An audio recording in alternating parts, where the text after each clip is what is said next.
genre.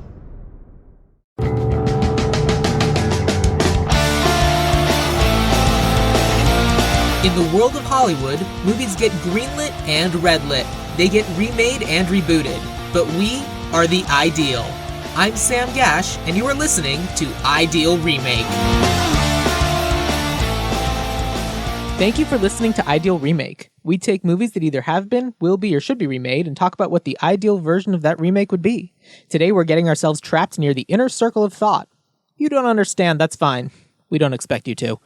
But taking me on a journey into the great beyond is returning guest Scott Carelli. So, Scott, is Defending Your Life a movie that has been, will be, or should be remade? I think it should, and I adore this movie. Okay. But I think that there's a lot of room for improvement and expansion. Cool. I agree with the second half of that thought.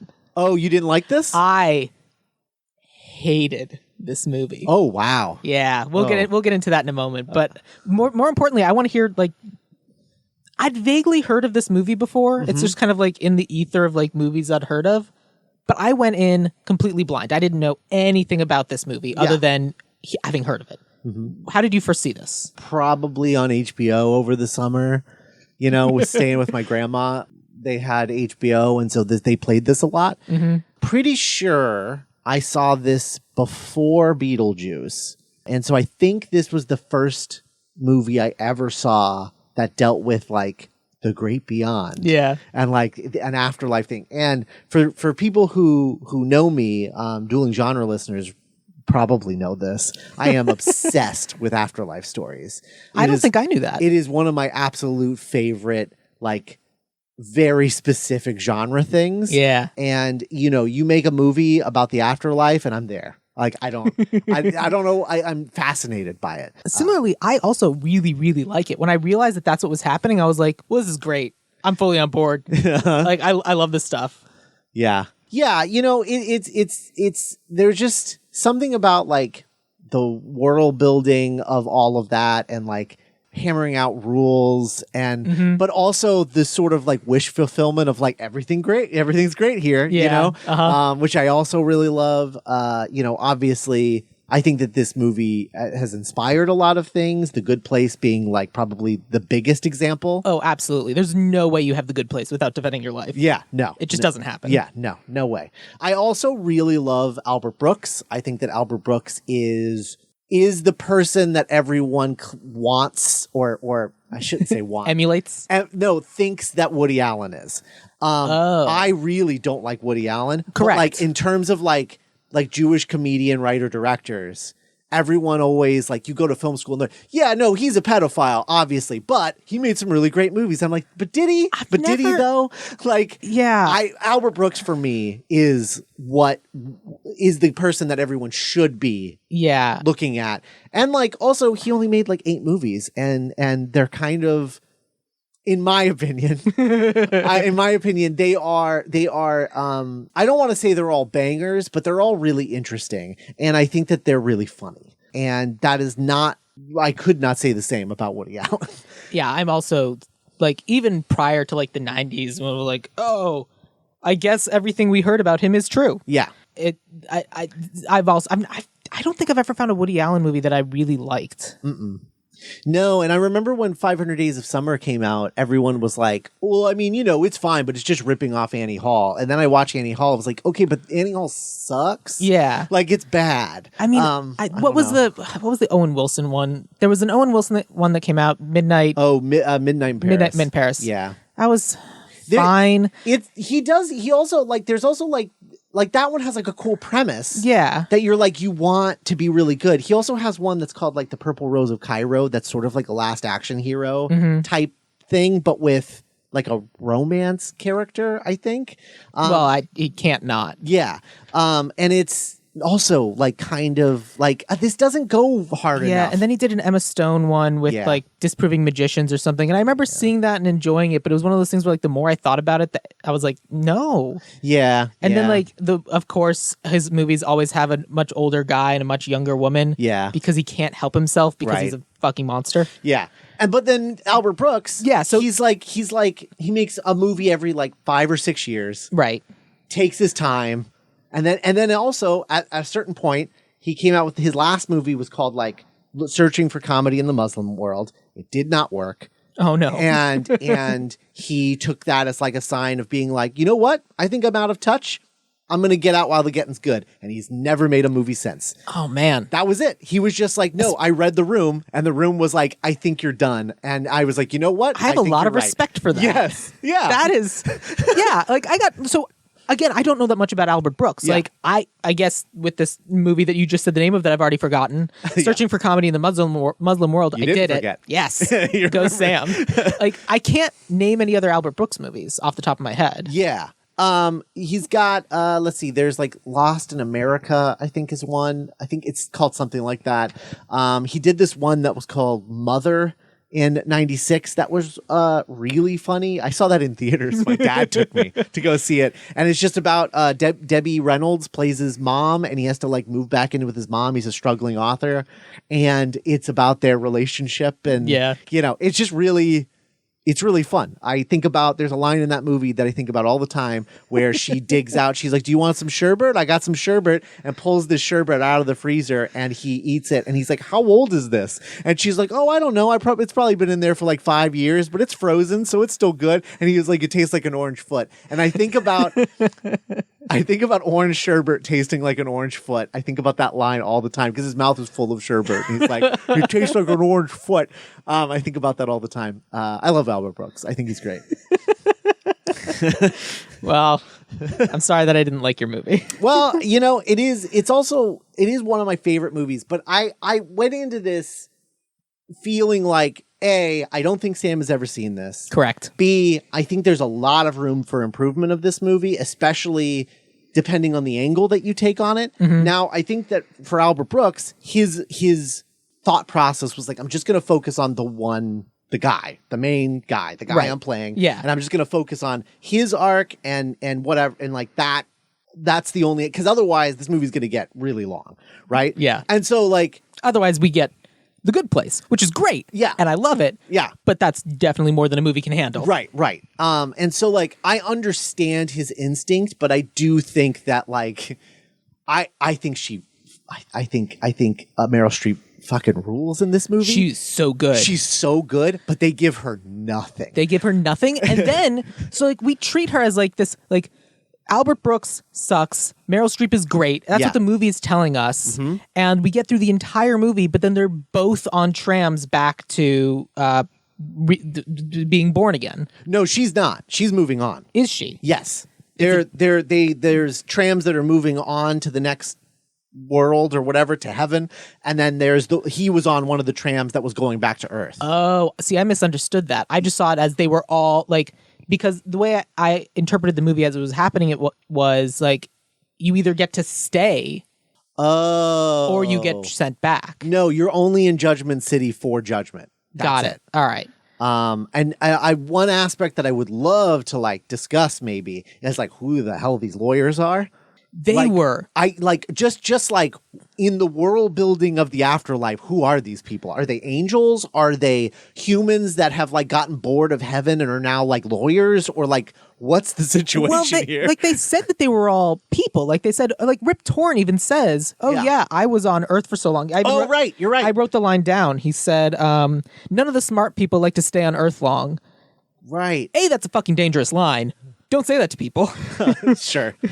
But like it was clearly like they had all been human at one point and they'd like ascended, and now we're using the rest, like a lot of the rest of their brain, and just like the different levels of ascendancy is just related to. So they must be human. It's just the meme. Yeah. This movie is the meme. Small brain to omni brain or whatever. See, I don't love that part. Neither do I. I don't love the brain stuff. I think it's a very silly, outdated premise. It is. Like and Albert Brooks even hangs a lantern on it. He goes, I mean, I had to deal with penis envy on Earth and now I have to deal with brain envy. Yeah. He hangs a lantern on it, but then they keep doing it. Yes. And it's like, no, you're saying that it's bad. Yeah. You just said it's bad. Yeah. But we still do it.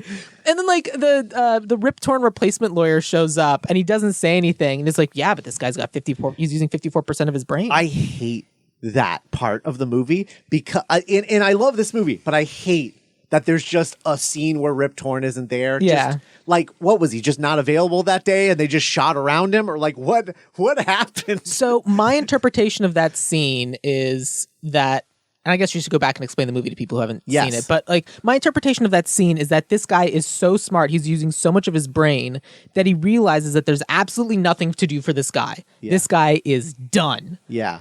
And so it would be a waste of everyone's time, us super great big brain people, to make an argument on his behalf. It doesn't matter. Nothing we do here matters. He's going back regardless. Yeah. And so this dude's a lost cause. So why would I waste the rest of our time? I'm just here to okay, great.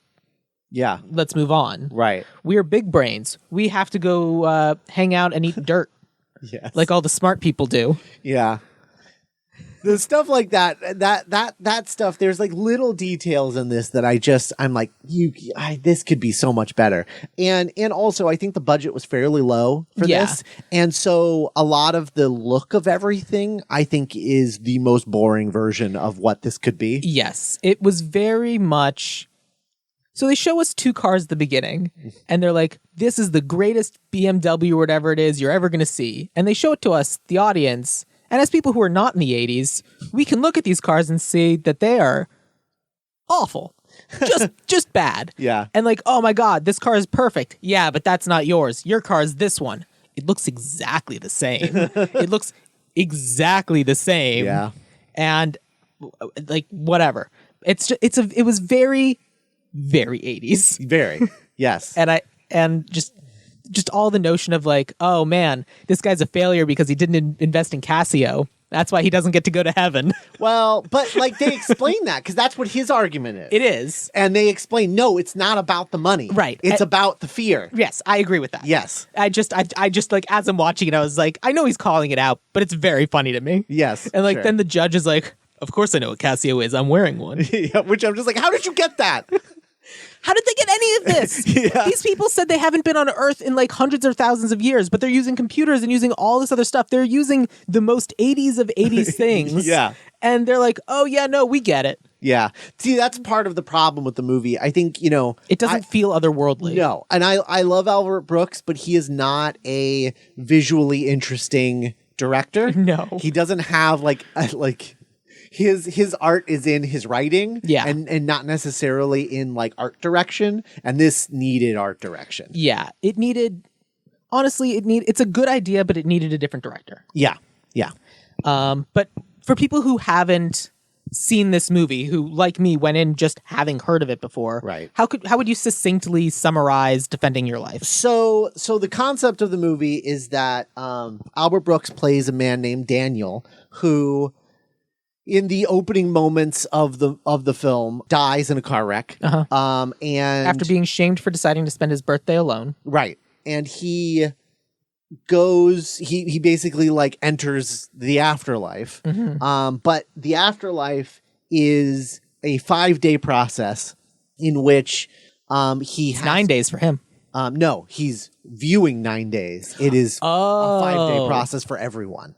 Okay, I misunderstood. They're choosing 9 days out of his life. Yes, that was a timetable thing I misunderstood. Yes, you're correct. Yeah. So it's 5 days, and he basically each day he wakes up, he goes to the courthouse, he goes to a room, he has a defender and a prosecutor, and they basically go through days in his life, and it's basically like, how many days is it going to take to prove our case that he should either move on or be reborn in this world.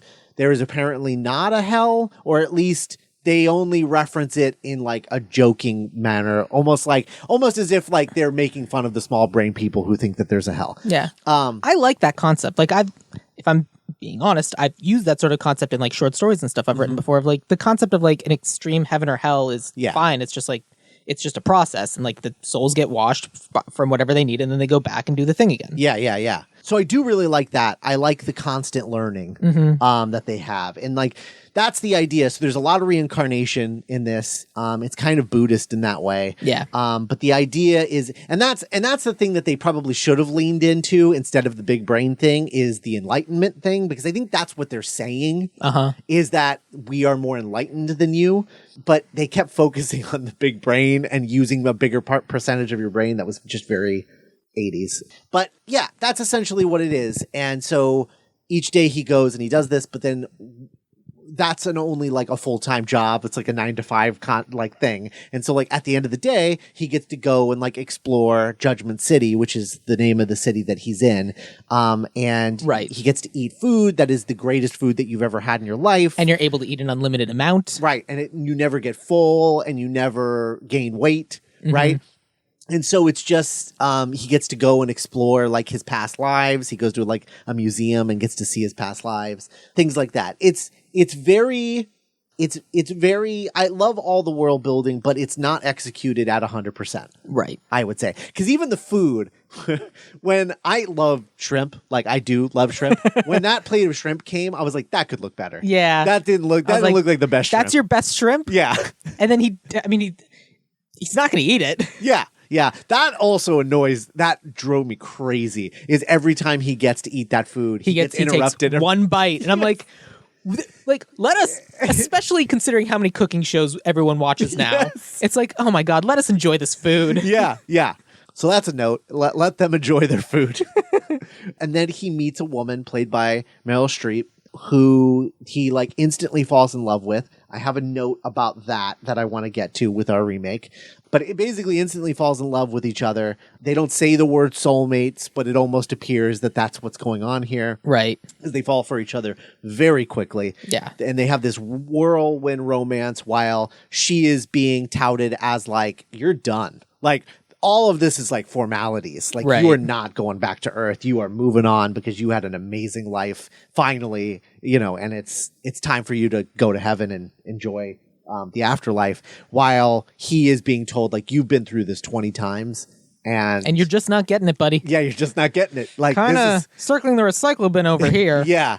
And so it's a thing where you get toward the end of the movie and he is being sent back to Earth and she is moving on to heaven, and they're on two separate trams, and then he basically breaks the rules, breaks out, and runs to her tram. We're skipping a step, which is a really important step, especially because it's part of why I didn't care for the movie, in the judgment of how they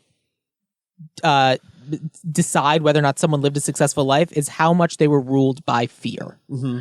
And Albert Brooks, they keep treating it as everything he did scared. Mm-hmm. And he has all these moments in his life where he didn't do things because he was scared. And that's why he's not ready to move on, as opposed to Meryl Streep, who basically never lived in fear. Mm-hmm. She asked everyone's name. She did this. She did that. And that's part of why she's able to move on. Yeah. She ran back into a burning building to save the cat, which, of course you do. You go save the cat. Yes. It's a screenwriting rule. Yeah. There was a whole book about it. Yeah. But like, that's how the afterlife decides, is how much fear did you live in? And I think that is a side effect of, I think Albert Brooks needed a co-writer on this. And he usually does. This is like one of the only movies that he has written solo. Okay. He usually has a female co-writer that he works with all the time, but she did not co-write this one with him for some reason. And I think that if he had strong religious background, I don't know. I don't even know her name, but I'm willing to cast aspersions. Sure. But he wrote this one solo, and I think that it shows in stuff like that where the big brain thing, I think he's just like, I can't do like enlightenment. This is 1991. People are not going to understand what that is or be turned off, but I have to do very common denominator kind of stuff. And I think that that's the problem with it, is that you're right. The fear thing doesn't work. Yeah. And for a multitude of reasons, one of which, the main thing is that like, it just doesn't make sense for what they're talking about. Right. Like, when they talk about her, they do talk about fear, but it really does seem like she's just more enlightened, than she's like not going to get anything out of going to Earth again. Right. And for him, it's like he made a lot of mistakes, but a lot of them were mistakes. Like, there's a moment when the prosecutor says, and now we're just going to have a series of videos of just him being stupid and falling down. Yeah. And it's like, none of this is based on fear. Yeah. He might be an idiot. Yeah. Or unlucky. A lot of this isn't strictly his fault. Sure. And it was just like, what? So there are two things that really, really bothered me about the movie. One of them is that everyone is being judged based on whether or not they were overcoming fear. Yeah. And I think that is inherently flawed. Yes. As someone who lives with a lot of anxiety, like a lot of anxiety, Sure, all the time, and just like for people who don't suffer from anxiety, basically like the anxiety is always going to win. Yeah. And it's just how much of a fight are you willing to put up with today? Yeah. And sometimes you're just not willing to put up sometimes you just don't have it in you to fight the anxiety today. Yeah. And every major thing you're doing, you have to fight it. Yeah. And some people don't have that. And if like that's the decision maker from whether or not you get into heaven, that's bullshit. Yeah. To me, it feels like what should have been happening, because there was a line that I really liked early in the movie where Rip Torn was like, they were discussing charity. And like, what's the number? How much charity did I need to give to like go to heaven? And he was like, we're not going to talk about numbers because it's different for every person. Right. That's irrelevant. Yes. But I do wish you had been kinder to yourself. And I was like, that's the thing that everything should be pointing toward. I agree with that too. So one of the things that I think is important is I think even if we have our main character, it's based on fear for him. I think that makes sense. So again, I misinterpreted the end of this movie because I thought Meryl Streep was, I keep wanting to say Julie Andrews, Meryl Streep was going back to Earth also. So I misinterpreted that. But what I thought would have been really interesting would have been if we're seeing this character and she is living this big, fearless life, and then she does end up going back to Earth, but it's because that's not the metric she was being judged on. She was being judged on something else. We'll come to that in a minute. But like, but Daniel kept being like, well, I'm being judged on fear, therefore everyone is. Right. And he never took the time to get to know people. And right. Because it's, for me, less like enlightenment and being selfless. Yeah. Which Albert Brooks was largely a selfish, cowardly guy kind of the whole time. And it was kind of going back and forth between both of those. And he was dumb, but that was just because it's a comedy and we have to have jokes somewhere. Sure. Yeah. Jokes. And like, even when we're in not heaven, but we're in an afterlife, you can eat as much of this amazing, delicious food as you want. And he kept being like, yeah, but you don't want to keep eating it, right? And it's like, let her enjoy her food. Yeah. Well, and that's the stuff that, like, there's that scene with the shrimp and the fettuccine. Yeah. Where she's just eating and eating and eating. He's like, I can't eat a fishing boat full of shrimp in front of my prosecutor. Yeah. She's right over there judging me. And it's like, no, buddy, you are being judged for not doing that. Right. Because they told you, do all you want. Yeah. Embrace being here, but you're not embracing being here because you're not being kind to yourself. Just bring you 9 pies. Yeah. That's the best. Yeah. Enjoy your pies. Yeah. Oh, if I had a pile of 9 pies next to me, I would be enjoying my meal even more. Yeah. It's the best. Yeah. Especially if you know they're going to be the best pies you've ever eaten in your entire life. Yeah. Yeah. So, like, for me, the other thing that really bothered me in this movie was that every single person who worked in the afterlife was basically a jerk. Okay. Like, almost to a person. The fact that every single resident, the people who lived in Judgment City and, like, worked there and did the restaurants and did the law stuff, basically they're just like, yeah, these little brains. They have no respect for the people that theoretically they're trying to help. Right. And they just kind of, like, treat them as, like sad animals. Yeah. Yeah. Like, they just like, oh, you look at all these lost causes. Yeah, right. They don't know, but they're gonna die. Yeah, yeah. Or whatever. Yeah, yeah. It does feel that way a lot. And that is definitely something that I would want to jettison. Yes. Yes. Because, like, even the stand-up comedian, who is clearly a terrible, terrible comedian, that said, the bomb shelter is an excellent name for a stand-up location. And I saw that and I was like, that is so good. Yeah. That is such a good name. Yes. Especially considering he is bombing so hard. And, like, we're supposed to believe that this guy was the enlightened one or whatever. And he's like, yeah, but I'm performing for all of you guys. You're not laughing because you don't get it. Yeah. And then he, like, the two of them want to leave, and he's like, no, please, I'm literally begging you to stay. Yeah. I'm going to sing a song. What I love about that is I think that was Albert Brooks, like, making a joke about those kinds of comedians. Yes. Yeah. Yeah. But, like, within the world of the movie, I was just like, everyone's a jerk. Yeah. The waiters are jerks. Like, they don't understand. Like, the only nice person was the guy who kept bringing him pies and steaks. Yeah, he's good. I liked the sushi guy, the sushi crew. Like, they were fun. They were fun. they were fun when they weren't just like walking stereotypes. Sure. There is mild xenophobia in this movie. Yes. I would say mild because I think it's largely harmless, most of it. It's the sort of thing that would lead Albert Brooks to be like, I think I'm done. Yes. A few years when I was like, oh, I guess people don't like these jokes anymore. Right. That like they're whenever I have a moment of silence, I need to fill the void. This is the joke I go to. Yeah. Yeah. Yeah. But no, like even the sushi chefs were like, 9 days, guys. 9 days. Yeah. Whoa. Yeah. Yeah. General shouting. Yeah. But like, so Taking a piss. but for me, I would treat it like all these people are social workers. They're people who just love helping people. Like their Yeah. version of enlightenment Yeah. is getting to help all these people who need help. Yeah. And that's like kind of like you're in the afterlife. Mm-hmm. Why would you be judgmental? Mm-hmm. I know it's called Judgment City, but relax. Yeah. Yeah. It's definitely like, to me, right? And it's not going to be the version that I want to pitch with you today, because I want to strictly focus on a remake of this movie. Right.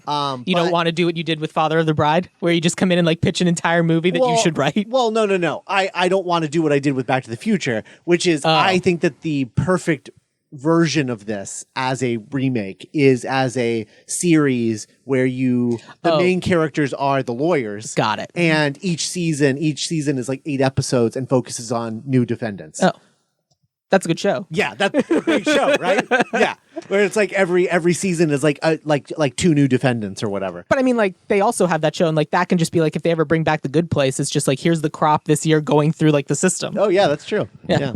But we need to meet Mike Schur and just make that happen. yeah, sure. That's all it would take is just to meet him. Yeah. Yeah. He seems affable. Yeah. I'm sure no one ever approaches him with a good idea before. No, it never happens. Never. So what are you thinking in terms of a Defending Your Life remake? So my first thing is, and I think it's a problem with this movie, and I think that it all comes down to the fact that I think he worked backwards from the ending, which is like, I want this big, sweeping, romantic ending of him giving up any fear that he has of like breaking the rules, like all of his anxiety because he just doesn't want to lose her. Cool. And running to get her, and like they're in separate trams. Why are they in separate trams? Well, obviously she's moving on and he isn't. So then if she's moving on, that means that she has to be more enlightened than he is, which means that she doesn't have anywhere to grow or go. And so like you just end up in a place where it's like, oh, we're going to spend 0 time with her. Right. And so especially because the ending doesn't work, because it's like, oh, it's this big brave thing. The man has nothing left. Yeah. It's like, literally, what does he have to lose? That's true. Literally nothing. Right. Why wouldn't he do this? Right. I think it works on like it cheats. Yes. It work. Like it cheats into cheats thinking, making you think it works. It's the big. Yeah. It's literally the moment in the airport of like running across the airport. It's the 80s. It's the 80s afterlife equivalent of running across the airport to stop her from getting on the plane Right. and never coming back. Right. It's literally just that. So my feeling is, I think they both need to be a little broken. Correct. I would also say that they are both going to be going back to Earth at the end of the movie until you get to the very, very end. But I think I think they are both ending up that they're going to go back and be reborn. Right. Mm-hmm. And I think that the thing that you need to have here is that they both made a mistake, because there's this moment where she's like, don't I know you? Yeah. And they never really talk about that. I thought it was going to be his mom or something. It ends up just being, it feels like it just ends up being like, well, they're soulmates, so it's just going to feel like they know each other. But I like the idea of they both met on Earth, and then they both like kind of chickened out of like asking the other person out. I love that. And then as a result, the rest of their lives just like happened the way that they happened, and now they're defending those lives. But if they had just been together, they would have grown together in a way that would have allowed them both to move on. Got it. So like it's like Matrix 4. Yes. It is just like Matrix 4. It's Matrix Resurrections meets wrist cutters. Yeah, but that did, I don't know about that one. But I think that's what would have happened if they had followed through on that one chance meeting that they had. So they vaguely recognize each other because this was like a big moment for both of them, but neither of them really remember the moment. And then it is over the course of them falling in love in that they are growing as people the way they were always meant to. And I think that you make that make sense by having it set up in Act 1 that all of you, like, your senses are heightened. That's why the food tastes so good, but also your emotions are heightened and everything is going, like, everything happens quickly. Yeah. You know? And so the fact that they're falling in love so quickly and so deeply is because they're in Judgment City, not because the movie as it stands is just sort of like, it's just happening. It's not because they wouldn't be experiencing those emotions anyway. It's just happening faster than it would happen in real life. Correct. And in the course of the 5 days, they're going from beginning of relationship to having been together their entire lives, because everything is moving quickly because that's the time. It's an accelerated time scale. Exactly. And I think they're being sent back at the end. They're both being sent back in separate trams, and then it is when they both break out of their trams to be like, I don't want to lose this. Yeah. That's the moment that the people in charge are like, I think, like, and I also think that there needs to be some sort of element of like a, like, not like a ticking clock, but like an element of the like each day on the judgment, there's like a meter or something. It's one of those things that needs to be represented visually, because like I didn't realize that it was going to be 5 days, because if you don't hear it at the beginning of the movie, you're not going to hear it. It's one of those things where you Back to the Future it a little bit, where parts of them start disappearing. Sure. Or like they start to lose aspects of who they were because their souls are already starting to get washed away so they can be sent back. There needs to be some sort of visual component to recognize the fact that when they meet when they both break out of their trams and meet in that road, the meters both hit green and they're done cooking. They can move on. And then a tram pulls up with them and takes them to the afterlife. Right. I think that's how the movie should end. And like you can even it's really boring to look at, but the costume design of the entire movie is that all of the dead people are wearing, I think, tupas is what they call them. Yeah, that's what they call them. And they're just white robes. They're white robes with a cummerbund. Yeah. Yeah. Cool. Yeah. I bet it was super comfy to film. Yeah. Which I legit mean, because that looks super comfy. But like it doesn't look good. No. It looks like an afterlife. Yes. Because like that's your first like clue that everyone's in the like either everyone's in like an assisted living or everyone's dead. Yeah. Because it's just a bunch of people in white robes. Yeah. And not a single harp to be seen, though. No. Interesting. They all seem like they should be holding harps, though. Yeah. Just as a fun joke thing, like, oh, and here's your harp. This is a flash drive. Yeah, it has all the information you need on it. We call them harps. Here's all really profit. I don't know. Yeah, sure. You know, it's something dumb. It's like, if you're going to be putting everyone in white robes, you got to give them a harp and wings. Yeah. But why aren't they flying? Budget. Yes. But like if at the end, like, but all the residents are full color, fully dressed, like none of them are wearing tupas. Right. And if it like a really dumb would be like all of a sudden they get filled with color again. Like if they're literally draining of color and then it comes back. Yeah.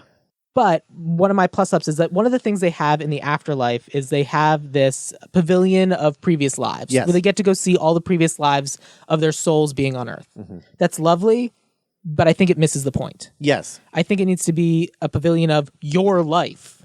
Like, and you get to go and watch aspects, like, because everyone has like the days that they want to see or experience again, or like you get to, everyone talks about, oh man, if only I could see this for the first time again. Sure. Here you get to go and see it for the first time again. You get to experience all those emotions again. Yeah. And like if Daniel and whatever Meryl Streep's name is, she might not have one. Julia. Oh yeah, I have a joke about that. Daniel and Julia go and they start watching, and this is how they can discover the fact that basically they had this near miss with each other and then their lives went this other way. Yeah, I like that because then it is, well, yeah. I don't know. It's interesting because you could discover it that way, because you don't want it to be discovered in the case. No, this is Act 2 to Act 3 kind of bridge kind of thing. Yeah. I think that makes sense. I could also see another version of this just being like, after they go to heaven, you have like a final scene that just like goes back to like that moment where they almost met and then didn't. That's good too. Yeah. Either way, I think we need to see it. Yeah, for sure. And we need to see like how that was indicative of what their various problems were. Because I think like having the Hall of Previous Lives doesn't serve a purpose in the movie now. It's just a venue for a joke in that his previous life was just someone who was scared of being eaten by a... Oh no, he's scared. He's being chased by a lion or a tiger or something. Of course he's scared. This is the moment you pick? And she's Prince Valiant. Yeah, but so there's a lot of like stuff that just doesn't really work there. I mean the joke of being like, "What are you?" and he's like, "Dinner," is funny. It is a good line. Yeah, but also nothing makes me laugh harder than the old man who sees himself as like the little girl and just like freaks out. He's just like, "What the hell is this? I have never. What the hell's going on?" And then the old woman who sees herself as a sumo wrestler and then screams for some reason. It's just, we're old white people. We're scared of things. There's something about that tickles me. I don't know. It would have if we'd followed through, but we didn't, because we don't see them later of that old guy then with the doll being like, wow, this is really relaxing, brushing some doll's hair. Sure. And the woman getting into a wrestling, like, I am good at this. Like that, like it's this is silly, but with no follow through on like payoff. I also think in general, I think that it would be more interesting if at a certain point, instead of doing the pavilion, I think we do the pavilion, like you said, like the re-experiencing memories thing. But I think that early on, they should be put into a machine that like gives them all of the memories of every time they've been on Earth, so that they can be a little more enlightened going into their defense, so that it's less an argument about their life this last time and more of like the whole picture of like, what have you done? Like, you've been on Earth 20 times. How was this life better than the last life? Right. What did you do that was better this time? Right. That the last time you can be like, wow, I can't believe this guy's got it more together. And having that perspective, I think, could be interesting. I agree. I also think it fixes the other problem of just a bunch of people talking about someone who's in the room who can't really defend his life. Right. Because it sucks watching that. It's just a bunch of people bullying this guy. Literally everybody bullying this guy and then being like, so why didn't you hit this guy? Because I didn't want to hit him. Yeah. I have to get punished because I didn't want to get in a fight. Yeah. Yeah. But it's also I don't know. It's interesting because I think that there's of all the options, the only option they suggest is, well, why didn't you hit him? There were other things I could do. Mm-hmm. And I clearly had an abusive father, and then you're going to punish me because I came clean because I like didn't want to get further punished by my abusive father? Yeah. I didn't like it. Yeah. No, I'm sorry. I understand what you're saying, but I do think that you're missing the point a little bit. Look, I get that it's based on fear. I get that. But a lot of his fears I saw as being vaguely justified. Like, it's less about the thing that's physically happening to me. It should have been more about the thing that was physically happening to me and more about, well, we see what led up to this moment. What were your options? Mm-hmm. You went with the worst one. Mm-hmm.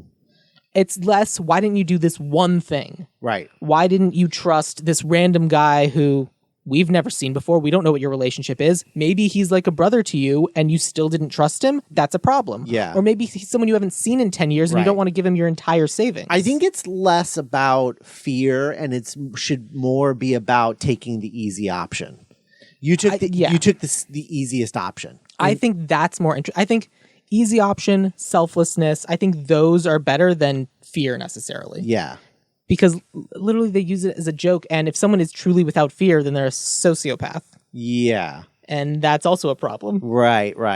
Like, I could see all of the people who were the residents being without fear because they're all assholes. Yeah. They don't give a shit what anyone thinks about them. They're just going to be mean to everybody. Yeah, that's also a very 80s thing. It is. Because I doubt you've seen Donnie Darko. You've never seen Donnie Darko. I've seen the first half of Donnie Darko, and then class ended, and I never went back to it. Oh, okay.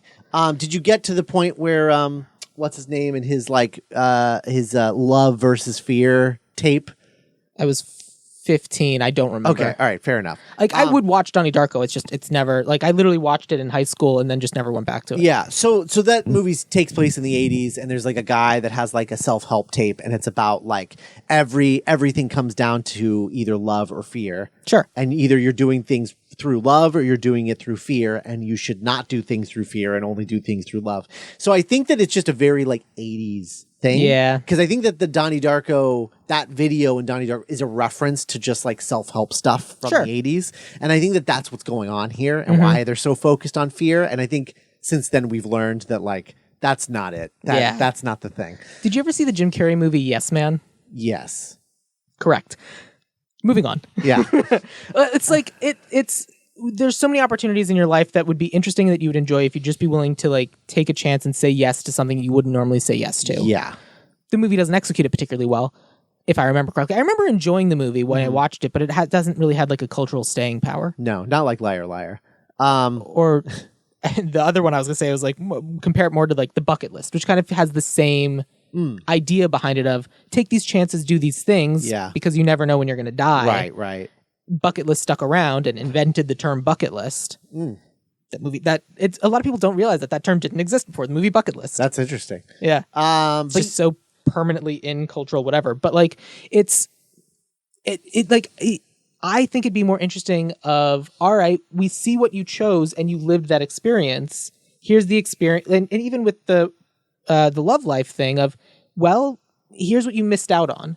And if you were a more enlightened person, here's what you would have gotten to experience, and you would have kind of foreseen the right path to choose. right.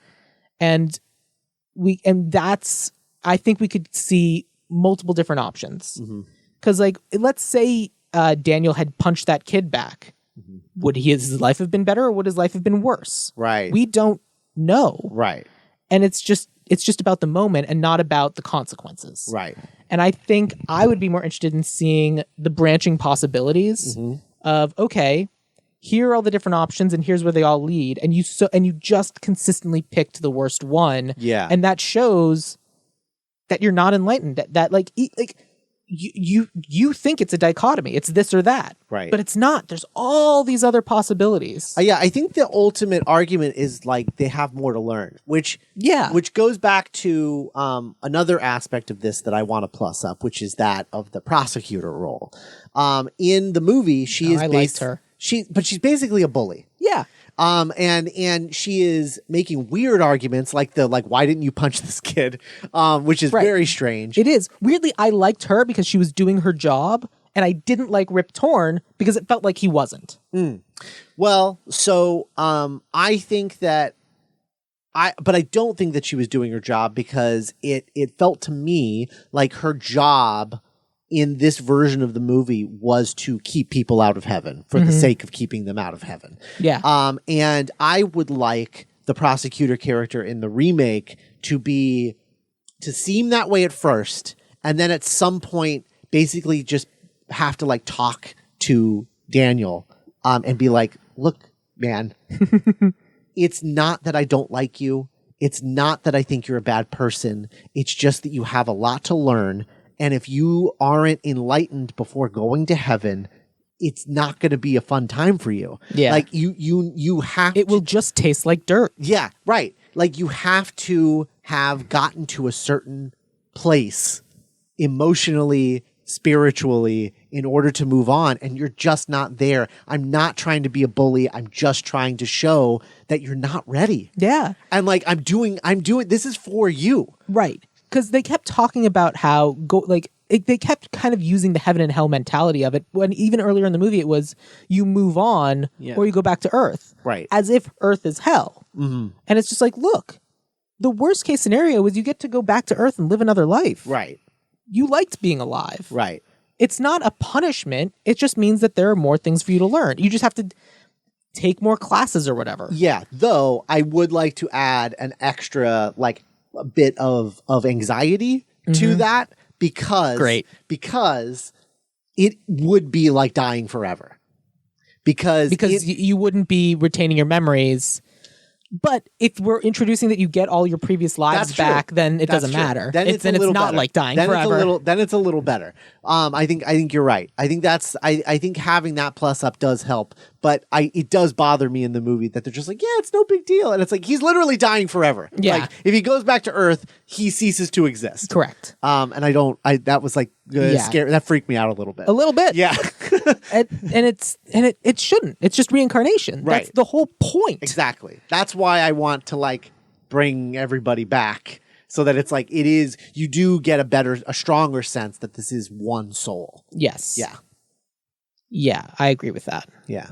So, do we want Julia and Daniel to be overcoming the same thing, or do we want them to be overcoming different things? I think they should be overcoming different things, and together they would have been able to overcome them together. Yes, together. I agree. I think that's the thing, and it's like it's more of a the whole like fear, anxiety, whatever, not taking chances, yes, that sort of thing.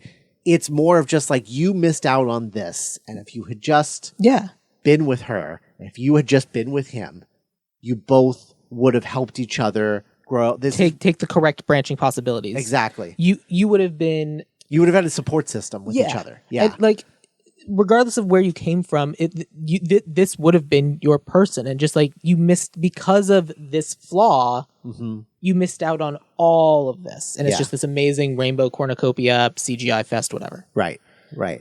So, what are they? What's Daniel's? What's Julia's? That's a good question. I don't think it should be strictly fear. No. I think it could even be as like just self-consciousness. Yeah. Like, because self-consciousness and fear are two different things. Well, the thing with it is Daniel, right? Daniel. They have generic names. Yeah, they have generic white people names. Yeah, they do. Yeah, it is Daniel. Daniel and Julia. Do you want me to do my Julia joke now? Sure. Okay. How many Julias has Meryl Streep played in her career? Oh. Well, at least one. Uh-huh. She's Julia in this movie. She's Julia Child in the movie Julia and Julia. Yeah. And she also played Anne Marie in the movie Julia. Wow. Yeah. Because I knew she was in Julia and Julia, and I knew she's Julia in this. I was like, I'm going to look it up. And I was like, there might be a third option. Turns out, the movie Julia. Yeah. It's one of her earlier movies. Well, there she plays you go. Anne Marie. So I think with Daniel, I think his thing should be, again, going back to that line that Rip Torn says where he's like, I wish you were more charitable with yourself. Oh, I missed something. I thought of something and then we went down a different path. Oh. I wanted to go back to something. Okay. Rip Torn says a different line. He says, we're all cogs in the grand machine of the universe. Yeah. And I thought that was a particularly interesting role because then Daniel follows it up with like, well, how much do I need to give to charity? What do I have to do to meet everyone else's requirements? It's like, well, it doesn't matter what everyone else has to do. It has to matter what you do. Yeah. What do you have to do to so that you are the correct piece you're supposed to be? Right.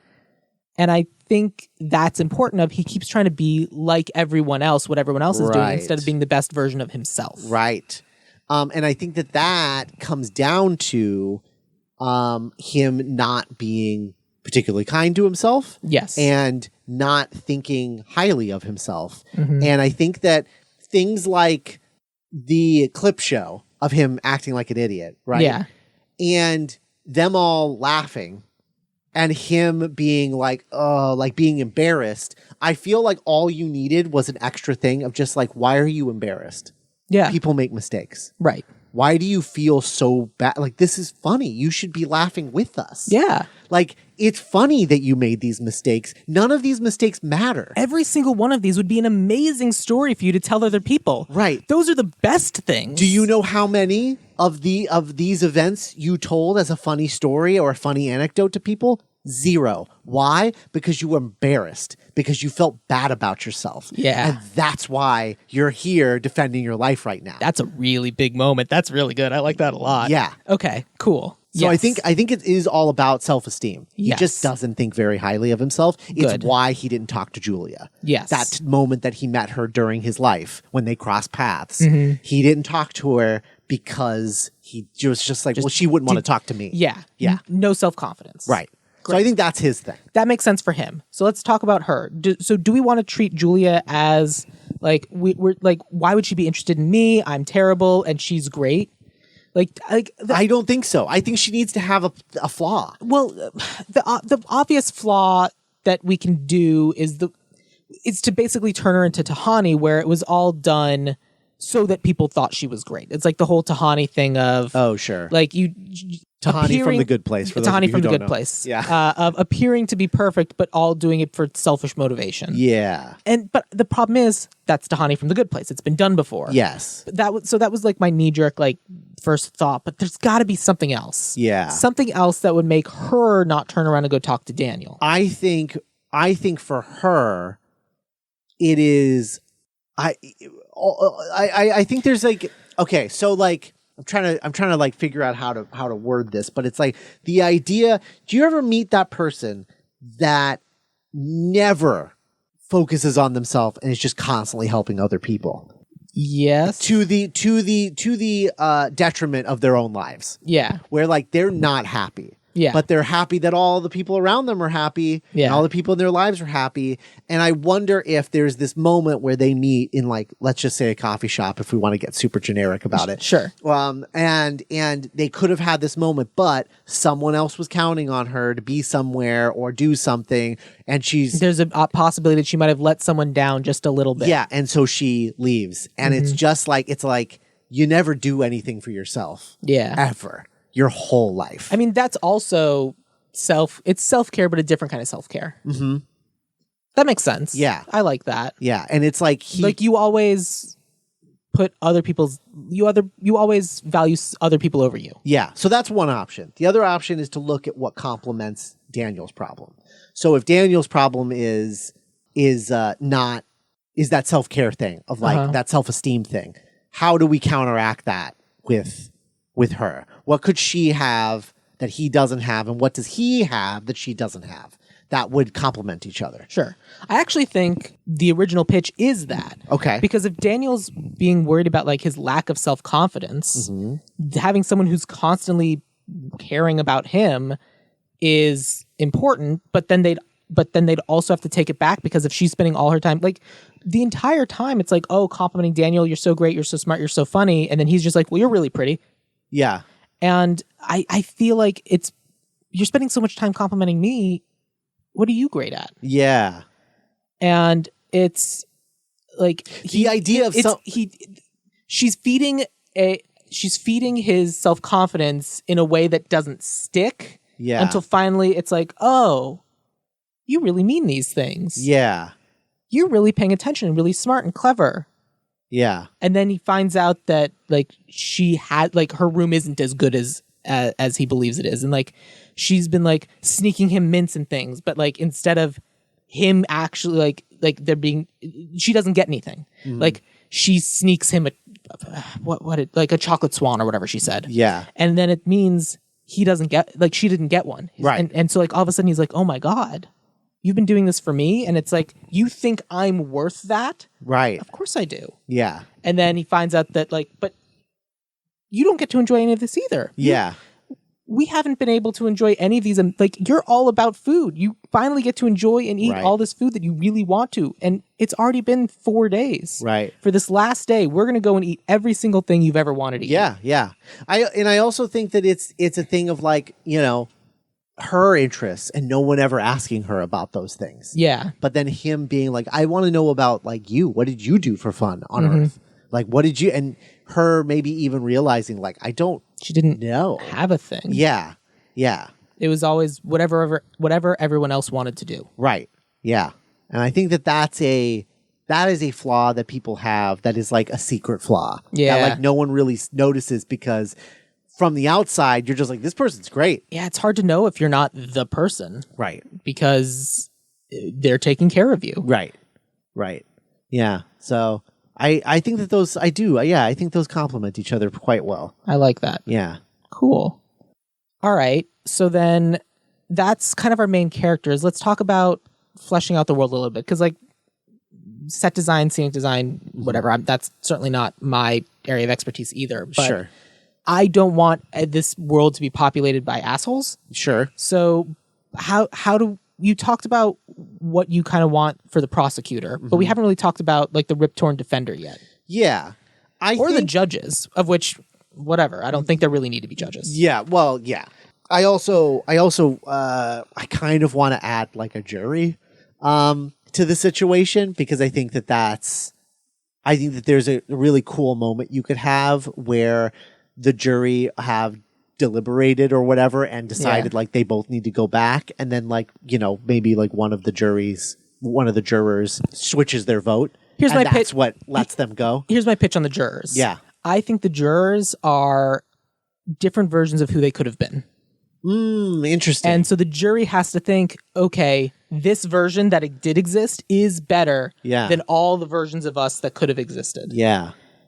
And we didn't exist. And so like, but if it turns out that this was the better version, interesting, then great, they get to move on. Yeah, that's cool. I like that. Also less casting. Yeah, that's true. So yeah, I think with the defender, I think it is a thing where they are, like Rip Torn, very much on their side. Because Rip Torn didn't seem that way. Oh, really? Not at all. He was constantly needling. Interesting. Like all the time. Okay. I didn't see it that way. It's like, oh yeah, we call you guys little brains. It's you just have a hang up on that. That's a hang up. That's just part of the world building. I'm just so used to the goddamn I'm using that as an example. Yeah. Like I'm as an example of the larger thing. Like there were so many microaggressions. Of it's just constantly needling and like saying he wasn't good enough. Constantly. Yeah. And like, you don't need to understand that. Oh, you wouldn't get it. But you take away the big brain, small brain thing, and that just goes away by itself. Sure. Because it's all related to that. Yeah, and it's fucked up everywhere. Yeah. But he was also just kind of an asshole in general, but that just might be who Rip Torn is as a human being. Yeah, I don't know. I don't know. He wasn't like that in Men in Black. No. I just think he just like the big brain, little brain thing aside, I never got us like it always felt like a job that he was doing. And it didn't feel like it was something he would have chosen to do. It felt like he was doing it because it was like, that's what I'm supposed to do. Yeah. I don't care about you. It's just like, you're the thing I'm doing this week. Right. And so it's just it felt like to him, Daniel was an obligation instead of an opportunity. Okay. Well, I think that the other part of it, I think the larger question is, what do they get out of this? Sure. Like, why are they doing this? Well, that goes back to what I'd said earlier of Rip Torn has this line of we're all cogs in the grand universe and everyone serves a purpose. There are people who genuinely would enjoy doing something like this. Sure. And if this is the place where they love and this is the thing that like it's what they're really good at and really enjoy, because being really good at something and enjoying it are two very different things. But if this is the place where they feel like they belong, then great. They get to help people every week. In the prosecutors or defenders, and they can go back and forth. Oh, this week I'm a defender. This week I'm a prosecutor. That was going to be my pitch, because we're doing Julia and Daniel both defending their lives. Yeah. Then I think that in one scenario, you have with they swap places depending on who the defendant is. Yeah, I agree. I think that's great. I think that's good, because then it leaves the moment at the end where they can both just kind of look at each other and be like, they're ready. Yeah. I agree. But I do think it all does come down to that cog in the machine thing and like what it means to be like a proper piece of that machine. Yeah. And I think that is maybe the thing that they believe in the most. And that's how you make it a positive thing of just like, I think I genuinely have looked at your file and I genuinely believe that you've done what you've done, and I'm going to defend you with every ounce of my being. Right. I'm not going to just bail one day because I got lost or whatever. I would love to have a moment for either the defender or the prosecutor where we get to see that they have a list of every single person they've worked with, and they remember every single one. And like, I really was able to help this person, or I feel so terrible. Like this person went back to Earth and they came back later and they were better, but like they had to spend an extra life. And I feel like I could have done like something where it's like, it shows that they are personally affected by what's happening of like they love it, and they get to like, oh man, let me tell you about all these people who I got to help because I did such a good job defending them, or because when I was a prosecutor, like I really was able to hit the point of what their problem was. Right. Like I want to show that these people will carry this with them in a positive way, hopefully.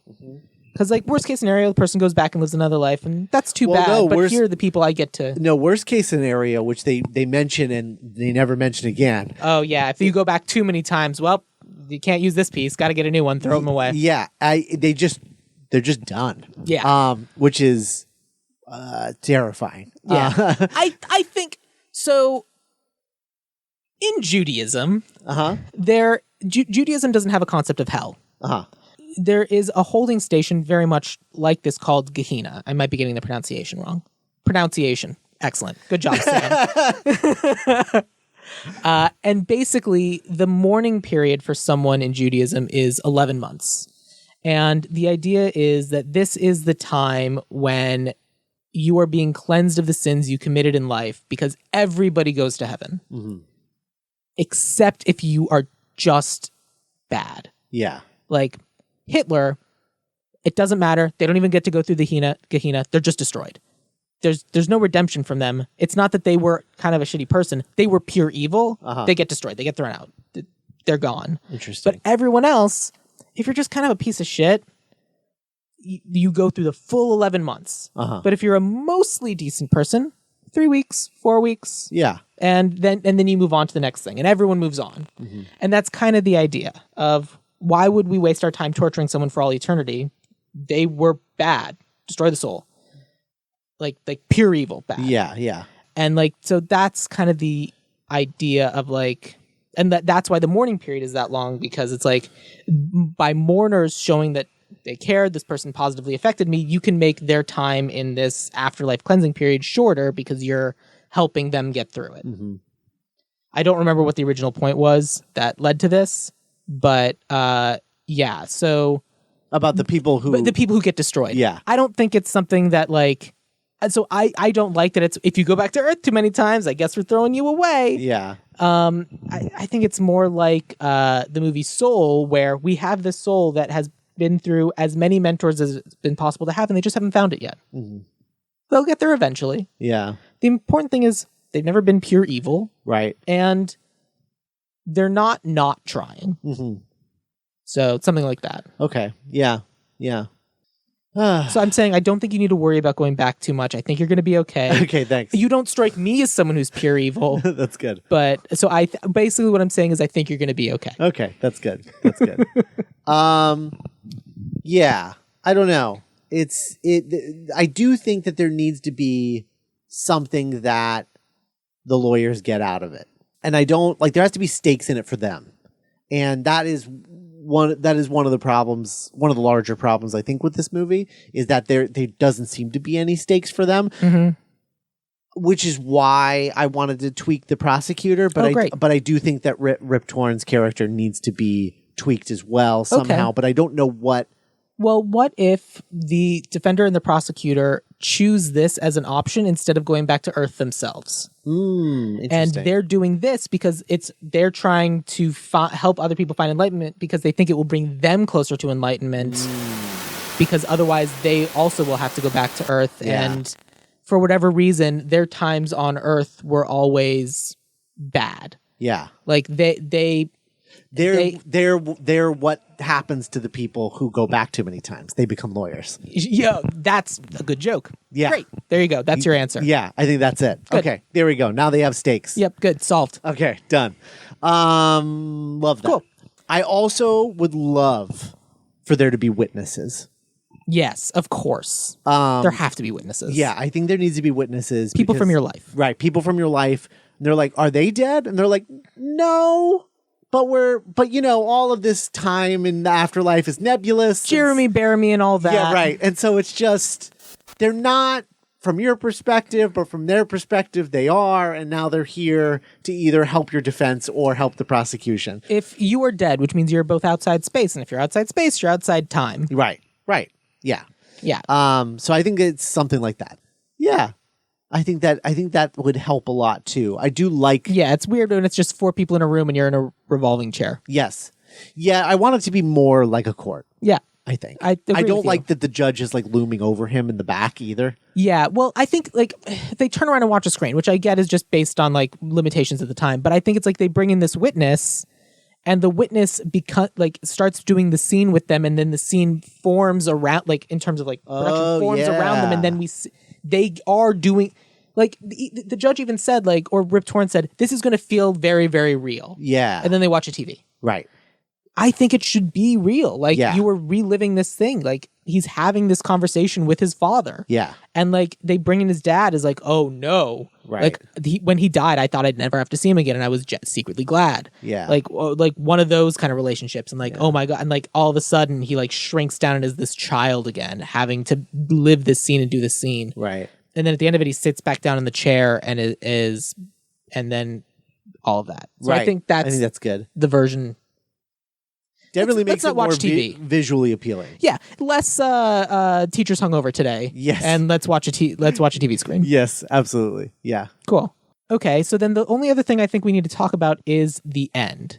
Okay. Do you want it to be trams and you, because you mentioned that you want them both getting out of their tram and running to each other? Yeah. Do you want it to be trams? Do you want it to be an actual airport? Well, I don't mind the trams, and maybe that's the theme park park fan. I also did not mind the trams. I'm just asking. Yeah, I think you could do something slightly more interesting than the trams, but they can't be too fast, or they're gonna it's gonna be difficult. Yeah, it's like there was a lot of stuff happening in this world that felt unintentional, and it felt like, no, this is all a test. Like the fact that the prosecutor brought up dinner last night, I loved that. Because I'm like, no, you're still this person. Yeah.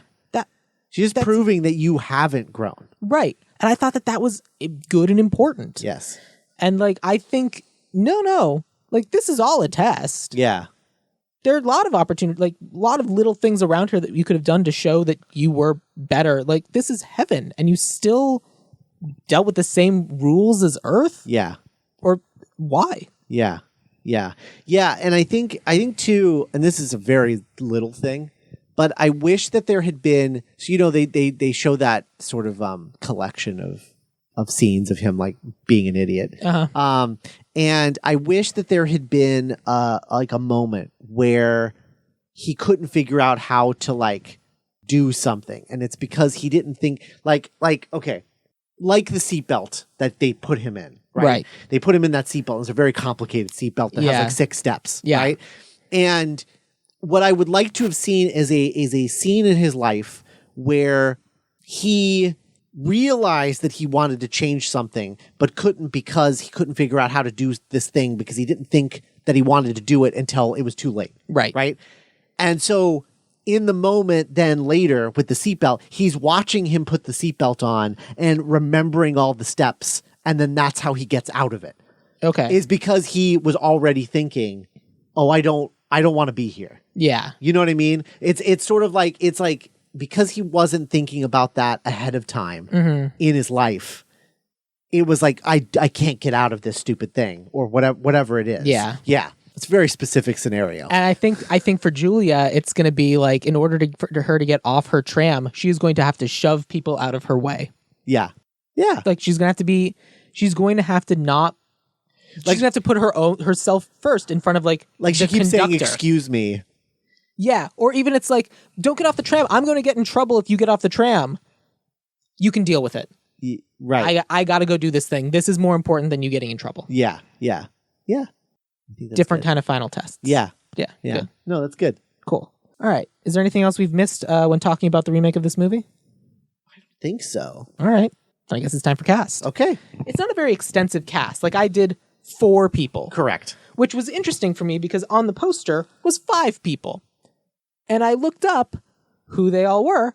And one of them, I had no idea where in the movie this person was. I wasn't sure who it was. I didn't have an idea. And I was like, I couldn't. It was just a generic old white guy. And I was like, either it's the judge or it's the other prosecutor that came in for a moment. I had no clue who this other dude was. Now I need to look this up. It was the prosecutor, whose name is, I want to say Lee Grant, but I don't know if that's right. The poster? Yeah. like the IMDb poster. Oh, the IMDb poster. Okay. Yeah, like the movie poster. Yeah, well, the movie poster is just Albert Brooks and Yeah, but there's Meryl names Streep. on it. Like there was the Albert Brooks, Meryl Streep the above it. names. Okay. Yeah, Let me see. and so then like there was Albert Brooks, Meryl Streep, Rip Torn. I think the prosecutor's name is Lee Grant, and then third name Buck Henry. Buck Henry, and I was like, who? Yeah. And I couldn't, like, I looked up and I saw the guy's name and it was just a name. And I was like, I think it's the other prosecutor. I was like, some dude got fifth billing. And I'm like, I'm not recasting you, but good for you, buddy. Yeah. Lee Grant was Lena Foster. That's the prosecutor, right? Yeah. So her name was Lee Grant. Yeah. Haha, I remembered a thing. God, I don't know. I can't even find this person in the. Oh, there he is. Dick Stanley. Oh, is this the comedian? That would be weird. I feel like Dick Stanley was the other defender, excuse me. Oh, yeah, you're right. It was? Yeah, okay. yeah. And I was like, why does this... Okay. Yeah, I don't know. I mean, don't know why he's on the credit on the he poster. must be some other Hollywood thing. Yeah, I don't know. right. Who knows? Anyway, Daniel Miller. Yes. Who were you thinking for... What age were you thinking for these two characters? I was thinking relatively close to their age. I think they were in their early 40s, but I think I went a little younger than that. I went a little older, but yeah. Okay, interesting. Because because I was thinking like we have to show that they're not old. Yeah. But like they lived a life. Right. But And also I didn't realize these two people I cast were as old as they were. oh, okay, fair enough. So I wanted somebody who had a similar energy to Albert Brooks. Okay. And so I went with Sam Richardson. Okay. For people who don't know or who don't have their laptop in front of them. Yes. Who is Sam Richardson? Sam Richardson is the lead in The After Party, which is the Christopher Miller and Phil Lord show on Apple TV Plus. Oh, buddy, you need to watch that. That is very much your shit. Oh, great. Yeah. I have never heard of it until this moment. It is. I know nothing about this show. It is a whodunit about somebody is murdered at a high school reunion after party, and every episode is a Rashomon style their recollection of the events, but it's in a different genre. Oh my God, that is so my shit. Yeah, it's in a different movie genre each time. Why are you the first person to tell me about? I am mad at all of my friends who are listening right now. I don't know. You're all wrong. One episode is like a high school comedy. Another episode is a musical. Another episode is an animated Once episode. I'm done with my rewatch of Gravity Falls, I'm watching that next. Yes. Anyway, very much your shit. Yeah. So he's the lead in that. He is also trying to think about what else you would have seen him in. I just need to see his face. Yeah. He's in... That's the main thing. I thought for sure you would have seen it. He's in Veep. Yeah, he is in Veep. So I've used him in Ideal Remake casting stuff before. Like he's in Veep and oh yeah, he was in Ted Lasso. He was the African like king or prince or whatever. Right. Yeah. Yeah. That's like the one thing I've seen him in. But like I have looked him up and looked up things about him. He is very funny. He's great. Yes. I like Sam Richardson. Mm-hmm. I also was kind of going with someone who had kind of the same energy because I don't think it was like the energy of the character that was necessarily at fault. Yeah. Necessarily. It's an Albert Brooks movie. If you don't have Albert Brooks energy, I don't know what you're doing. Yeah. But I went with someone who was like could do big and do small. Like you think of him as being like this big bombastic guy, but also can be very personal. So I went with Jason Mantzoukas. Oh, okay, interesting. Who turns out is 49. Yeah. Which like you don't think about it, but he is. Yeah. And so I was like, all right. He cool. basically wasn't like he didn't break out until he was like 40. Yeah. Yeah. Happens. Yeah. And he's just so enthusiastic to do everything now, and I think he's great. Yeah. But I think like he has kind of the right energy, and he had the kind of energy that I wanted Albert Brooks to have in the movie of like questioning everything and calling everybody on their shit. Yeah. Which is probably why I went with him, because like Jason Mantzoukas wouldn't let some of this stuff fly. Sure. And Albert Brooks was just like, oh, all right. Yeah. And I get that that's the point of the movie, but also bothered me. Yeah. And so I think it'll matter who we pair Daniel with, but yeah. What's interesting is not only have you used Sam Richardson before, I have. but you've also used Jason Mantzoukas before on an episode that we did. Did I? But you cast him as Doc, and it was one of the most brilliant casting choices I Thank think you. you've ever done. Fair. was Jason Mantzoukas as I Doc. don't remember. Yeah, because we had that great joke about like him being like, everybody thinks I'm a terrorist, Marty, and he's like, why do they think that? I don't know. I'm Greek. Oh, that is a good joke. That's a really good joke. Yeah. I came up with that? Yes, you did. That's really good. I'm a big fan of that. I don't remember that at all. Yeah. It is gone. Cool. Thank you. Yeah. So, Oh, yeah. all right. Fair enough. Yeah. I think no matter who we pair it with, but Yes. who do you? You went first for that one. So I think Julia also needs to kind of. I think Meryl Streep is perfect in the movie because she's good at everything she does. But I think like she also kind of I'm going for that kind of energy of someone who is kind of the person around her, but also kind of secretly is like, yeah, I did some good things. It's no big deal. Right. And someone who like has that little bit of self-confidence in the things that they do, but also can be very caring, I guess, for what we're doing to the nth degree, to a dangerous degree. And I mean, I think she needs to be the lead in more movies, and that's why I went with Judy Greer. Oh, interesting. Yeah. So yeah, that's what I thought would work. I love Judy Greer. Yeah, a Jason Mantzoukas, Judy Greer How pairing. old is Judy Greer? 46. Okay. I don't know how old Sam Richardson is. He doesn't have his birthday on IMDb. So it would have to be a legitimate Google. He is 38 years old. 38. Okay. For the purposes of this movie, like that doesn't necessarily bother me. It also like, doesn't- it's outside of time. Whatever. Yeah, it also doesn't matter because they're both dead. And, Yeah. yeah. Yeah, So, it's irrelevant. yeah. But I went with... Unless you're casting a 50-year-old person and a 22-year-old, Sure. then it's a problem. Right. But yeah, 38, 46, not that big a deal. Yeah. So I went with... I just thought about some of my like favorite working actresses right now. And somebody who will always get my butt in a seat is Kristen Milioti. I just think that she also like really likes... Oh yeah, and she's wonderful. She's wonderful, and she really likes this, like, these sort of like genre, like indie kind of genre kind of vibe things. I did this the last time we remade a movie, and I pulled a lot of stuff from Palm Springs. Yeah. And I was like, I can't do that again. Sure. But it's the right tone. Yeah. It's really much the right tone. Honestly, you could just get everybody from Palm Springs to just remake Defending Your Life, and you would get work a banger of a movie. Yeah. like I thought about that. I was like, no. No. But you're right. Yeah. She is 36. Okay. Yeah. Yeah. So, yeah, she's my age. Yeah. I could have told you that. 'Cause August 1985. yes. I had to do math because it didn't just tell me the age. Google getting in my way again. Google's always been out to get me. Yeah. You hear this, Google? I'm on to you. But yeah, so I just think that she would be a really good fit for this movie. And it's also a character type that I haven't seen her do before.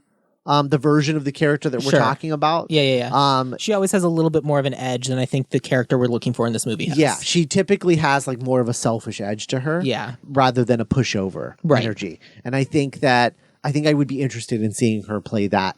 Although I guess the same thing could be said of Judy Greer as well. Yeah, that's true. That's true.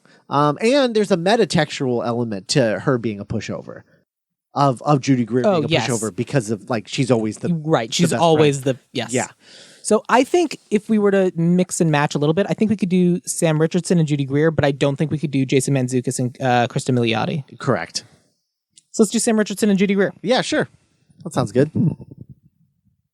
This is harder to do. I don't have a table.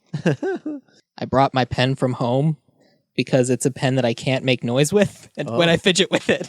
And I'm like, this is a good pen. That's good. Like, it even has the thing. And I'm like, no. So that brings us to the prosecutor and the defender. I went first for Julia, so why don't you tell me, do you want to do Rip Torn first or Lena Foster? So His name is Rip Torn. It's not Bob Diamond. Yeah. It's Rip Torn. So I went with I changed things up a bit. And I cast for the defender. I cast Paget Brewster, who is she has a long history on Criminal Minds, and it really bothers me because she is so much better than Criminal Minds. She has like this really great comedic background, and the big thing that I fell in love with her from was Thrilling Adventure Hour, where she was in Beyond Belief, and as Sadie. She's so funny, and I wish she did more. She's also the voice of Huey, Dewey, and Louie's mom on DuckTales. Oh, that's fun. There you go. So I've seen 2 episodes. okay, yeah. So I know I would like it's one of the shows I'm like, I like this, and then I never made time to go back because there are always other things to watch. Yeah, that's fair.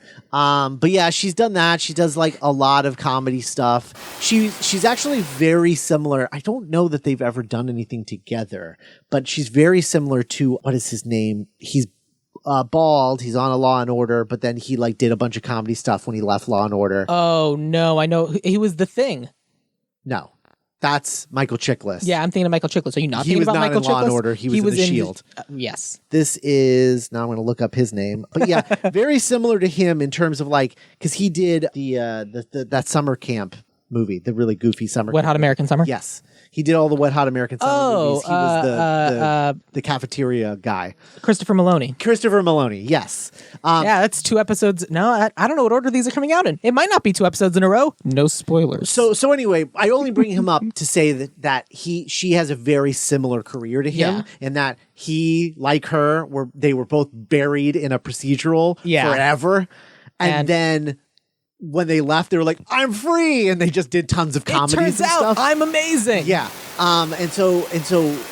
But I think being on a procedural that long would give her the edge of like, oh, I could play a lawyer, like no problem. Yeah. But also, I'm going to endow her with these like quirky elements, right? Because I have this background in comedy. I think she would be a really, really excellent sort of social worker take on the Defender. Right. Yeah.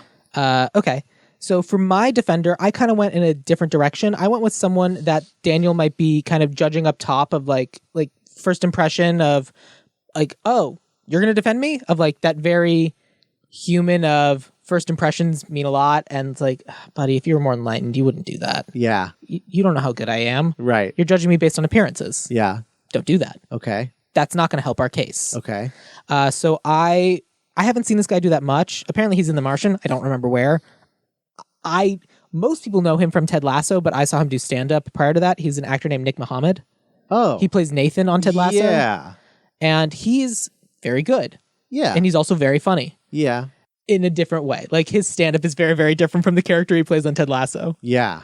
And I remember like watching one of his bits on 8 out of 10 Cats Does Countdown and just dying. Mm-hmm. Like he's a very, very funny, silly comedian who can also be very, very subtle, and also you've seen what he does on Ted Lasso. Sure. And so I thought that would kind of be more, he can kind of play some of the rip-torn elements of like, I'm a defender, I'm here to help you, this is important to me, don't be a dick. Mm-hmm. And I just thought he'd be a fun choice for that. Yeah. Yeah. No, I do like him. Mm-hmm. And I like what you said about the appearances being deceiving sort of thing. Yeah. Interesting. Who did you have for your prosecutor? So she's someone who's been very, like you see her like doing a lot of dramas and being very serious. And then finally when she's given a chance to be funny in The Spy and Deadpool, she's hilarious. Mm-hmm. And that's Morena Baccarin. Okay. Interesting. Yeah. I could see that as well. I went with Peter Gallagher for mine. For my prosecutor, because I've seen him be an asshole, right? In lots of things, but he's also the best TV dad ever. Sandy Cohen in The OC, and so going back to the way that I saw the prosecutor of like looks and acts tough as nails, like he's out to get you, but then having that moment of break of like leveling with him and just being like, no, look. Yeah. This is what's actually happening here. Mm-hmm. And I think that he has that sort of, he would be able to jump between those two things very, very easily. Right. Yeah. Interesting. Yeah.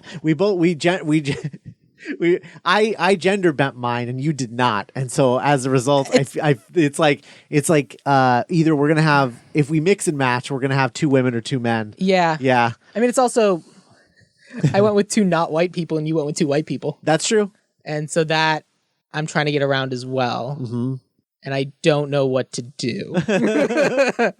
I don't know. Yeah. I don't particularly care about the gender for either of these. And I think any one of the 4 people we picked could play either role. That's true. And they're literally going to, because that exactly they're going to flip-flop. Yeah. So Why don't we do Nick Mohammed and Patrick Brewster? Yes. Okay. Yes, I agree with that. Okay. And that's just they're the two lawyers. It's not prosecutor, defender, because they're both going to do both. Cool. All right. All right. So we have our two defendants. It's defending your life. I guess they're defendants. Yeah. And our two lawyers. Yes. I don't have any other cast. No. Because there's no other cast. Right. Other than like, oh, this is Sam. Boy, she sure is smart. Yeah. Right. Moving on. Right. Oh man. Okay. So I'm one of the people in this movie who you actually get to see enjoying all of the food. I owned strip clubs. Yeah. I'm the one who came up with the phrase all nude. Yeah. And it's like, oh, okay. Clearly this person is like a bad person. Also, but he's also the only person who's actually enjoying yeah. Judgment City. Yeah. So it's like, that was weird. Yeah, it is. Weird, fat phobic, whatever. Okay, so we've got our writer and we've got our director. You said you have a hyphenate. No. Oh, you don't have a hyphenate. You have two separate people. Okay, Yes. so let's talk about writer. Okay. Like I said, I think I may have said this before we started recording. I got people who you would like. Okay. So let me tell you about my writer. Okay. My writer can do comedy, and that's where you got to start. That's where a lot of people get their start. But like also can do, and he can do terrible comedy, which I will mention, but also can do some of the most heartwarming, heartfelt shit you've ever seen. This is a guy who got to start on the Mighty Boosh. Like, does silly stuff, and then like wrote on Space Force, which is bad. Okay. But he also wrote Paddington and Paddington 2. Oh, okay. Which I think also kind of has the kind of tone we're going for of heartfelt, sweet, just trying to make people better. Yeah.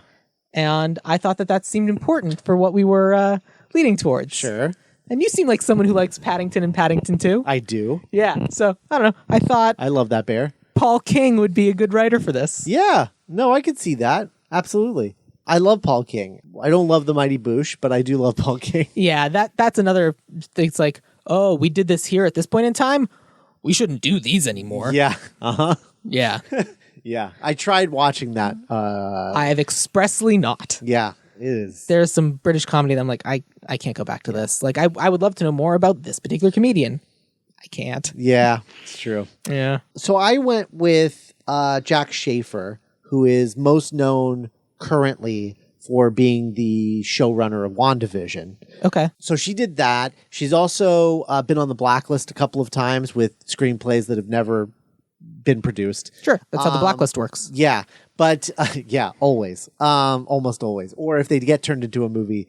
Or they already had a deal and then were on the blacklist. Yeah. Yeah. Well, Jack Schaefer, to me, she is most notable for writing and directing a movie called Timer, which is a movie that I absolutely adore. Okay. About people who the concept, the sci-fi concept of it is that you get a timer installed in your wrist that will count down to the moment that you're going to meet the one.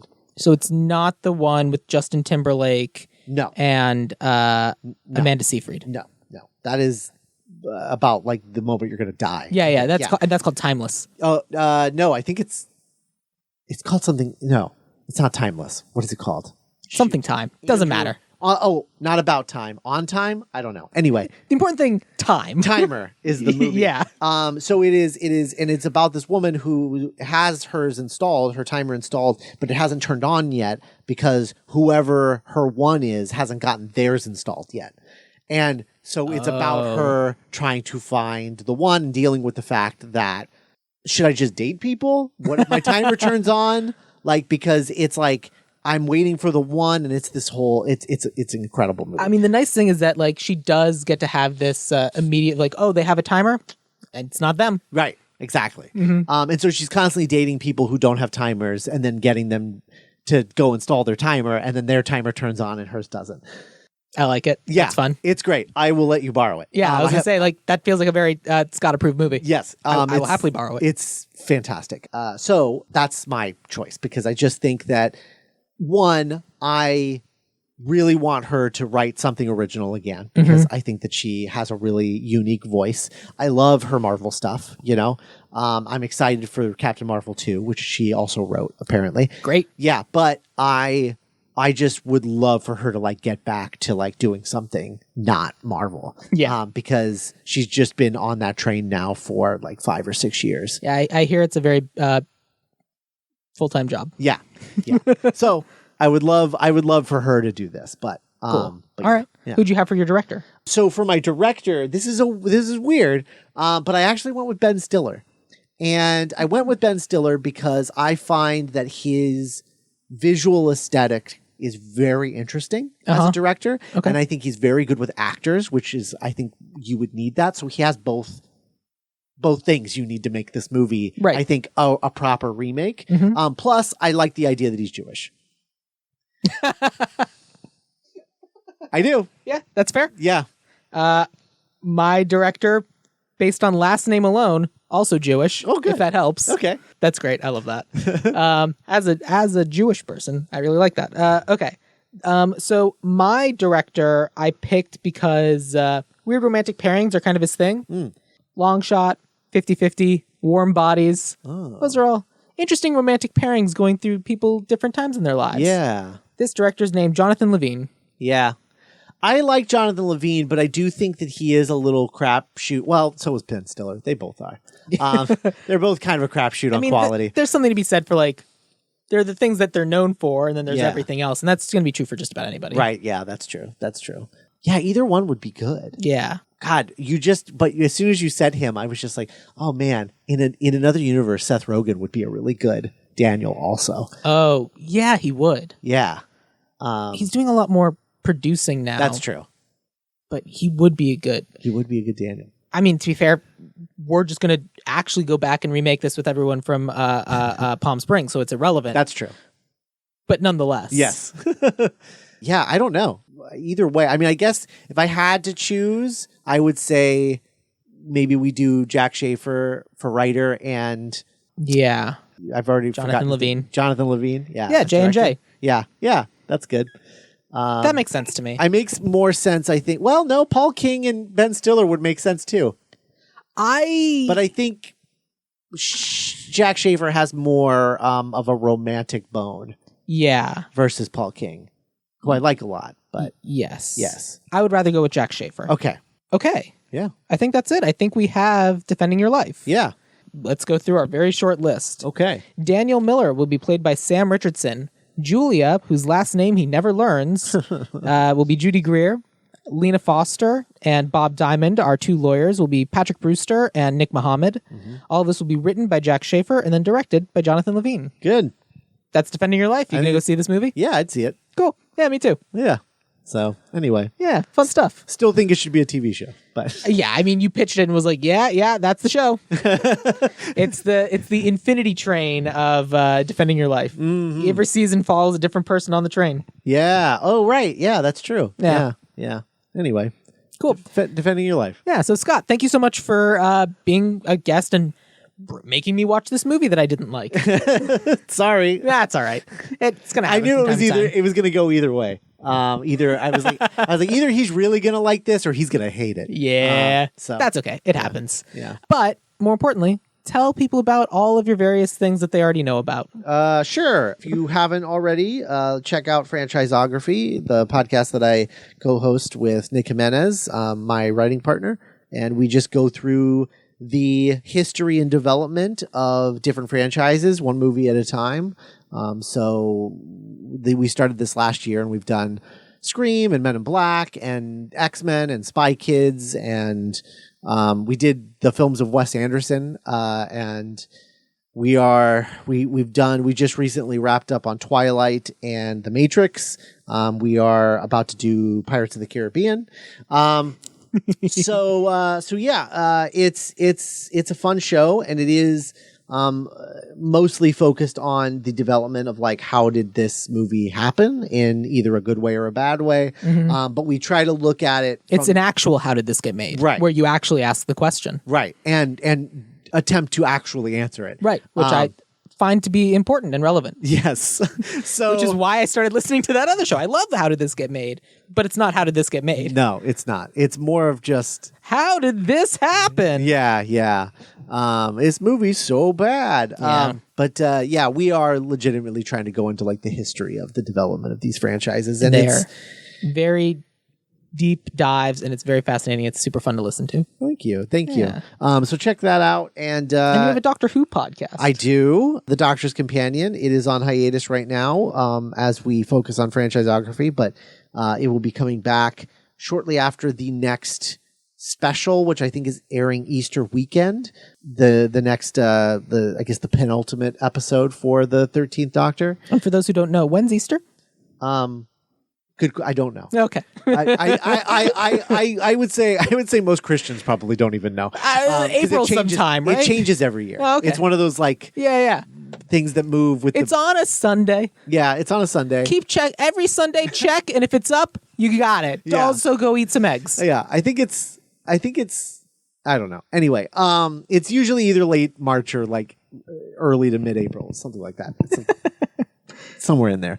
I could look it up right now, but I'm not. We're not going to. And social medias. Yes, follow me at Scott Carelli. Listen to Geek by Night, my original podcast audio drama, which I created and co-write with my writing partners Nick Jimenez and Cass Fredrickson. Also, my co-hosts on The Doctor's Companion. Yes. But yeah, so check all of that out. It is a superhero adjacent comedy series about nerds who run a comic book store and get superpowers, but it's not like an 80s Revenge of the Nerds. It's like modern nerds, who are like real human beings. And, yeah. Actual people. Yeah. But It's not the Big Bang Theory. But who like the things that are now currently popular. Right. It's fine. So check that out, and appreciate everybody for doing so. And Sam, thank you for having me on the show yet again. You're very welcome. You're welcome anytime.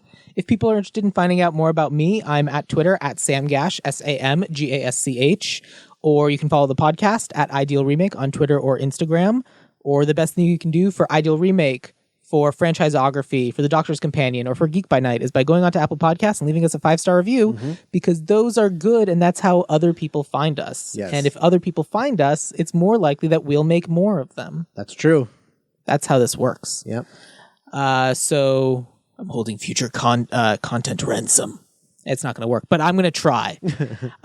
But the other thing I've been trying to do, trying to get people on the Dueling Genre Network, Scott's network, to do is I am going to tell you about another podcast on the Dueling Genre Network. Today I'm going to tell you about Toy Story Minute, which is hosted by Robin Garcia and Jebediah Cat. Basically, it's minute-by-minute episodes, or they go every minute of the movie, systematically going through and talking about what's happening in that minute of the movie as they're watching it. So basically, yeah, that's how it works. If you're familiar with the minute-by-minute format, Toy Story Minute is a great place to start or go back to. So yeah, Dueling Genre podcasts. So we will end how we always do. Scott, what is your favorite quote from the movie Defending Your Life? Oh boy, I always forget this, and then I'm thrown. I don't warn people. No. I know my favorite moment. Yeah. My favorite moment is when Meryl Streep has a noodle and it just doesn't end. Yeah. And it's the longest noodle. Yeah. It's just very funny to me. Bite it. I bring you some pies. Yeah. 9 pies for 9 days. Yeah. Yeah. I think. Yeah. I don't know, man. What is it? I'm like fast forwarding through the whole movie in my head right now. You have a chocolate fountain? Or what was it? You have a jacuzzi? Yeah. I don't know. It might just be the Japanese guys just yelling at everybody. And they're just so joyful. I don't know. Yeah, it's been a really long time since I've had sushi. Yeah. They're just like, go and pee. Yeah. I don't know. I like those guys. Yeah. It's interesting because there's a lot of the quotes are like kind of mean. Yeah. Yeah. I don't love those. But yeah, it's favorite moments, man. It's like that guy being like, what the hell is this? Yeah. the little girl. Right. Yeah. It's also moments like this comedy club's called The Bomb Shelter, which is just so good. Yeah, that's true. I don't know. I don't know. Yeah. I failed. And that is why you're going back. I have failed Judgment City. Oh, no. No.